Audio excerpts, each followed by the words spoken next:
Hey YouTube, welcome back to another episode of Mike's Mini Motors. So today we're back on Big Booty Trudy, working on the Yamaha C3, and what we're going to be installing is the stretch kit that I got from XF50Moto. Because ever since I made the custom tail light and removed all this stuff here, and then also removed the rear fender, it looks kind of goofy to me. I think it looks like almost like a dog with its tail tucked, so I'm excited to get this stretch kit on here so I can look better. So let me go ahead and give you guys a closer look at all the parts, and then we'll just dive right in. So here are all the parts that come with the XF50Moto stretch kit. We've got here, this is the extension for the shock. And then these are the main runners that space the engine back. And then this is the brace that goes between that. So they go like this with the little brace in between them. And then these are spacers to take up space. And then all the hardware and linkages here to level your engine. And one thing I want to note is normally this is all raw steel the way it comes in. I've just went ahead and pre-painted these so that they're not raw and they won't rust. So now what I need to do is I need to tear the bike apart again. And so I'm gonna do that off camera real quick and then we can get the stretch started. Now that all the panels are off, we're ready to start unhooking the motor so that we can slide it back and get this stretch installed. So what I need to do is get all the electrical unhooked. I have this coolant reservoir line, which may need to be extended. And then the throttle cable and brake cable. And one note on that is XF50Moto does recommend you get the extended ones. I just didn't. And I think by looking at how much slack I have here, I may not need it. So I'm going to try to change the routing of it through here and that. So other than that, it will just be the shock and the actual motor mounts. And then we should be able to slide this thing back. So I'm going to get all that done in the hyperlapse, and I'll see you guys in just a moment.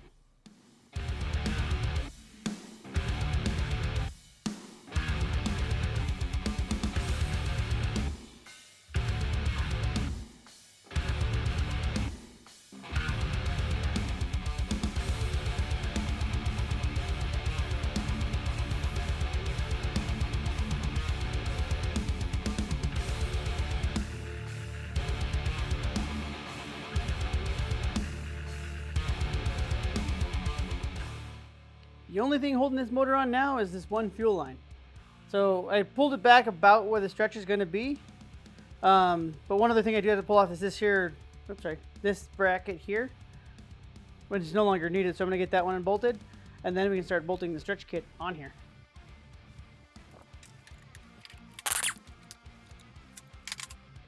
Now one thing to keep in mind for this too is if you look here, you can see they have spacers, and that's what, let's see what they got. These guys are for. And then this one just needs to be cut to length if it's not the right size. All right, so set this down. And now we can go ahead and start bolting up the stretch kit. So I'm gonna start with getting the two side runners bolted on. And I'm gonna move the camera angle so you guys can see a little bit better too. But I'll get the runner arms on first, and that's what we'll start. All right, so like I said, I moved the camera for you guys. You're now looking under the frame from the back. This is up here is the front of the engine. So just to kind of orient you guys. And then you can see here and here are the stock engine hangers. And so that's what we're gonna bolt our frame or our runners to. And if you look, this has a like a notch in it. And those go down. So grab our spacer, and the way this one goes is the runner goes to the inside, spacer outside. I get the bolt. All right, I don't know if you can really see that really behind this shock here, but it's spacers over on this side and then the runner. And then I'm going to do the same thing on the other side, which is the same orientation. The spacer goes to the outside over here, and the runner goes to the inside. And again, with that notch down.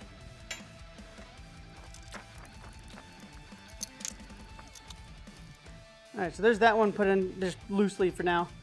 And again, I guess this angle didn't really show it off as well as I was hoping, but yeah, the spacer's over on this side, and then the runner here.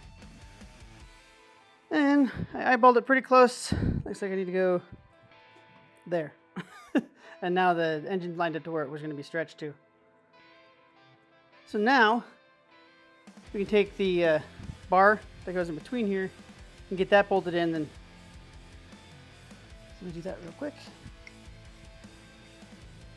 And it goes into the tops that it'll hold on this, because there's three. There's top, which is for the spacer.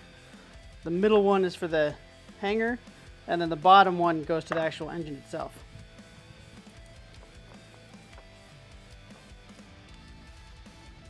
There, sorry, I didn't realize that wasn't in focus. So there's that bolted in there now. I do need to go get some Loctite and Loctite these here, but I'll do that off camera. All right, so I'm gonna do that, and then we can move on to the adjustable hangers. All right, so here you can see we have the main carriage, or whatever you want to call it, of the stretch put in. And now we're gonna go on to the shackle over here, as well as the shock mount, because they get mounted together. And just so I'm going to show you the orientation that this is going to go in there from this angle, because we've seen it earlier. The other angle didn't work very well. So it's going to go with the shock mount on this side of the old shock mount. And then these two spacers here fill that in. So that goes there. And then on the bottom one, I have a total of 5 washers here right now, but one's going to go on the inside here. And then you have 4 on this side to help space it so that this I don't even know what you want to call this thing. So it's vertical and not cockeyed. So I will get that put on there. And right now I am just mocking these up because I have to pull it all back off anyways. And I'll explain why here in a moment. So I get the spacers in there. Okay, and then this one down here. All right, so there, it's loose, like I said, right now, but it's all on there. And then the shock would then mount to here. I'm not going to do that because I'll show you why now I need to pull this all back out. Is because this one here mounts to here, but then you see this tab, it needs to be welded on here. So I'm going to pull all this stuff back out to do the welding and all that kind of stuff. But here's the configuration on this one. I've got just the head of the screw, a washer, the heim joint, 2 washers, and then another washer and a nut. And then mirrored the same thing on the bottom, except for just no bracket. Alright, so now, like I said, this is just going to go up here. I already have it marked on here where I need to weld it, so I need to grind some paint off there and weld. And I've already taken the battery and the ECU and everything out so it doesn't mess with that when I'm doing the welding on the frame. So I'm going to go ahead and tear this all back apart real quick, get this welded on, painted, and then I'll jump back into the video. Oh, and one other thing is I got to cut this tab off here.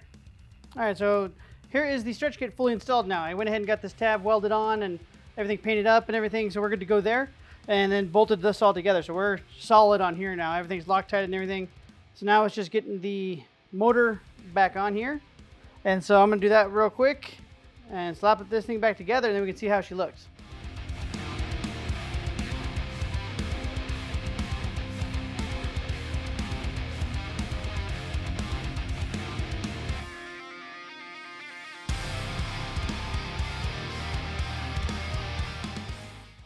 Alright, so going handheld with the camera for a second. Show you guys, I got the motor back here and everything hooked up. And I routed the cables. And you can see here, they run right here. But I think that will fit under the plastics. I'm not a fan of it. I will end up buying longer cables. And there you have it. She's all stretched out. I think it looks a lot better with the tire sticking out a bit now, and doesn't look like a dog tucking its tail like I was saying. And install wasn't too bad, you know, pretty straightforward. And as you can see, I can do it with the cables that are on here, the stock ones, but like I said, I'm going to also buy extended ones to replace them because I don't like how they're almost piano line or piano wired, whatever the term is for that. But yeah, so that's gonna go ahead and wrap up this episode. I still do have some more stuff on the build series for this bike coming up. I got the big bore kit, all the CVT upgrades, and I'm sure there's more that I'm forgetting right now. But so subscribe if you haven't yet, if you want to see that stuff coming up. Give me a like if you like what I'm doing, and leave me a comment if you want to say something. And with that, I'll see you guys in the next episode.